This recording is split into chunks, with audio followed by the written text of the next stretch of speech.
Welcome to my YouTube channel scientific underscore math. We are studying our types of matrices with the definition, properties, and example. In this lecture, we will study involuntary matrix, and in previous lectures, we have already studied all these types of matrices. I will provide the link in video description. You can watch. Okay.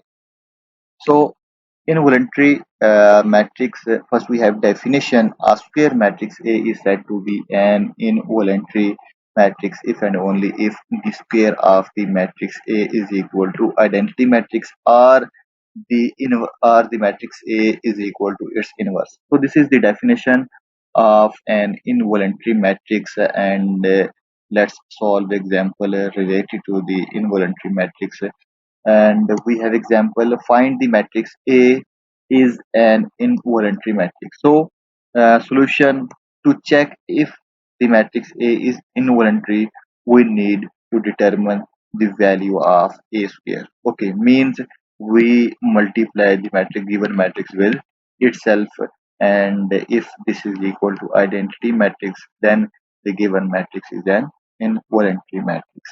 Okay, so we have multiplied the given matrix A with itself, and we have a result that is the identity matrix of same order as the given matrix is, and so this mean the given matrix is an involuntary matrix. Okay, so now we discuss the properties of an involuntary matrix. Okay, if A and B are two involuntary matrices such that AB is equal to BA, this will be equal to identity matrix. Yes, AB is equal to BA, and this will be the identity matrix, because we know that the matrix A is equal to its inverse, and when we multiply the matrix with its inverse, then this will give us a identity matrix.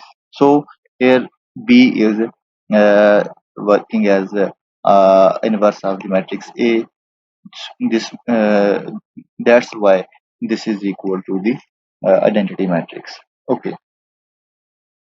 Next, eigenvalues of an involuntary matrices are always positive one and negative one. Okay. Next, the determinant of an involuntary matrix is always plus minus one. Okay. Now you can calculate the determinant of this matrix, and this will be positive or negative one. Next, the property of the involuntary matrix is every symmetric involuntary matrix is orthogonal, and every orthogonal involuntary matrix is symmetric. Okay. Next, if a matrix A is involuntary, then A power n is also involuntary for all integers. We can say that A n is equal to I if n is even, and A n is equal to A if n is odd. Okay, this means A n is equal to involuntary is equal to identity matrix, and if n is even number, even number ठीक even number. Okay, and the matrix is equal to A if n is odd, n belongs to odd. This mean if the n is even, then we have the result is identity matrix, and if n is odd, then we have the same matrix A as we have.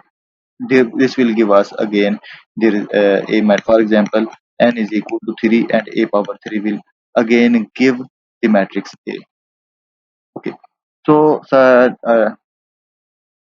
next we have an involuntary matrix A is an idempotent matrix if and only if A is an identity matrix. Okay, so this is the last property of the involuntary matrix. Now, important notes on the involuntary matrix. A square matrix A is involuntary if and only if A square is equal to I, or the matrix is equal to its inverse. Okay, so next we have all involuntary matrices of order n are square root of the identity matrix of an order n. Okay, so these are the important note on the involuntary matrix, and thank you so much for watching my video. Please subscribe my channel scientific underscore math for more videos.